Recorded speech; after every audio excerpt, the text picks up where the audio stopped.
मराठवाड्यातील अतिवृष्टीत अनेक शेतकऱ्यांची शेती पिकही उद्ध्वस्त झाल्याचं आपण पाहिलंय। मात्र बीड जिल्ह्यातल्या अनेक शेतकऱ्यांची शेतजमीनच नदीच्या प्रवाहातून वाहून गेलेली आहे। कोणाची अर्धा एकर, कोणाची 1 एकर तर कोणाची अगदी 2 एकर मोठ्या प्रमाणात शेतजमीन ही नदी प्रवाहानं बदलल्यामुळे वाहून गेलेली आहे।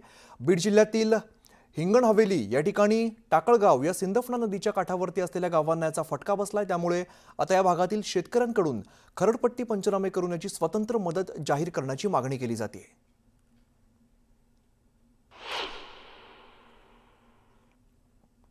आहे हा काही खड्डा वगैरे नाही आहे, तर हे एका शेतकऱ्याचं शेत आहे आणि ते शेत नदीच्या प्रवाहामध्ये वाहून गेलं आणि त्यामुळे या ठिकाणी तब्बल 12 फुटाचा खड्डा पडलेला आहे। माझ्या मागच्या बाजूला जर आपण वर बघितलं तर ही शेतजमीन आहे आणि तिथे कपाशीचं पीक लावलेलं आहे आणि ज्या पद्धतीनं केक कापावा, केकची जी कटिंग केली जाते त्या पद्धतीने जमिनीची कटिंग या पुराच्या पाण्यामध्ये झालेली आहे आणि यामुळे या नदी काठावर असलेलं हे जे शेतजमिनीचं संपूर्ण भाग आहे तो या नदीच्या प्रवाहामध्ये पुराच्या पाण्यामध्ये वाहून गेलेला आहे।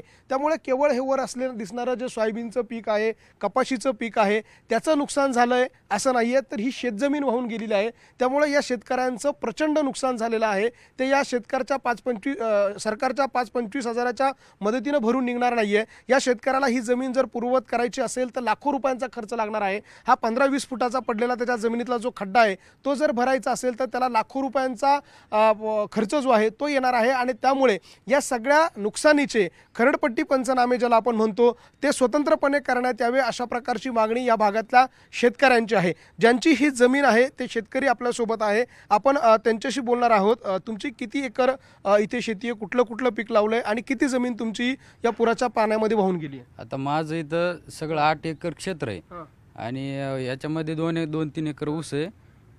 त्याच्यामधलं 2 एकर असं पूर्ण वाहून गेलं की त्याच्यात नंतर पीक घेऊ शकत नाहीत भर केल्याशिवाय।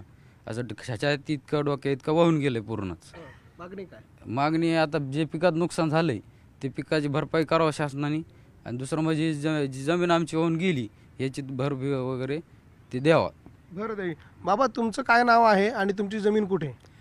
माझं नाव विठ्ठल रामकिसन गव्हाणे, जमीन टाकळगावच्या शिवारात आहे। किती एकर जमीन? 7 एकर जमीन आहे, त्यापैकी 3 एकर जमीन खरडून गेली नदीच्या कडेला आहे। 3 एकर जमीन अशी खाली परसभर खड्डा झालेला आहे। ती भरायची असेल तर किती खर्च येईल तुम्हाला? भरायचे असले तर आता ते 5-1 लाख रुपये खर्च येईल। तो मिळेल, सरकार देईल असं वाटतं का? काय देईन आता सरकार, काय देईन तिचे काय देत आहे काय आहे। आपल्यासोबत आणखी काही या भागातले शेतकरी आहे। तुमची काय मागणी? हे सगळे जमीन जी वाहून गेलेली आहे ती पूर्ववत करायची असेल किती खर्च आहे? सरकारकडे काय मागणी? माझी 8 एकर जमीन आहे, त्याच्यातली 3 एकर जमीन पूर्ण वाहून गेलेली आहे आणि ती जर भरायची म्हटलं तर आता मला लय खर्च लागणार आहे। कारण की 30 फूट जमीन नदीच्या लेवलपासून 30 फूट वरती माझी 3 एकर शेत वाहून गेलेलं आहे। ते जर भरती करायचं म्हटलं तर कमीत कमी मला 5 ते 6 लाख रुपये खर्च येईल। तुमची शेतजमीन कुठे आणि किती नुकसान तुमचं झालं? ह्याच्या पलीकडेच आमची 8 एकर शेती आहे सर। त्यातली जवळपास 6 एकर अशी खरडून गेली आहे, म्हणजे जवळपास त्या 6-7 फुटाचे असे खड्डे पडलेत। पाणी इतकं प्रवाहाने होतं की ते जोरजोरात आदळून ते खड्डे पडून सगळी माती वाहून गेलेली आहे त्यात। आता इथून पुढं कोणतंही पीक त्यात घेऊ शकत नाही अशी जमीन झालेली आहे। सरकार खरडपट्टी पंचनामे कसे करणार आणि कशा पद्धतीने या शेतकऱ्यांना मदत करणार हे सगळं बघणं महत्त्वाचं असणार आहे।